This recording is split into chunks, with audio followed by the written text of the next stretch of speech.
Cap పెట్టింది మీరు, bill పంపిస్తే ఆపింది బీజేపీ. క్యాప్ పెట్టింది టీఆర్ఎస్, బిల్లు ఆపింది బీజేపీ.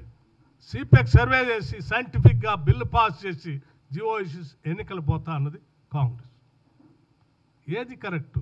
మీరు ఇటువంటి మాటలతో మీరు చేసిన తప్పిదాలని, మీరు చేసినటువంటి అన్యాయాన్ని కప్పిపుచ్చుకోవడం కోసం మీరు ప్రయత్నం చేస్తున్నారేమో.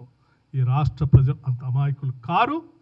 మేము డెఫినెట్గా ఓబీసీలకు 42% రిజర్వేషన్ కల్పించడానికి మా ప్రభుత్వం, రాష్ట్ర ముఖ్యమంత్రి రేవంత్ రెడ్డి గారి నాయకత్వంలో యావత్ క్యాబినెట్, మా నాయకుడు రాహుల్ గాంధీ గారు ఏ ఆలోచన అయితే మాకు అందించి ముందు బొమ్మని చెప్పారో ఆ ఆలోచనకు అనుగుణంగా ఈ రాష్ట్రంలో ఓబీసీలకి రిజర్వేషన్ కల్పించడం కాదు, కేవలం ఈ రాష్ట్రంలో కాదు, ఈ దేశంలో కూడా తెలంగాణ మోడల్ అని చెప్పి యావత్ భారతదేశంలో ఈ 42% రిజర్వేషన్ ఆర్ ఈ కాస్ట్ సర్వే జరిపి జనాభా దామాషా ప్రకారం ఓబీసీల రిజర్వేషన్ వచ్చేంతవరకు అటు న్యాయస్థానాల్లో పోరాడతాం, ఇటు రాజకీయంగా కూడా పోరాడతాం.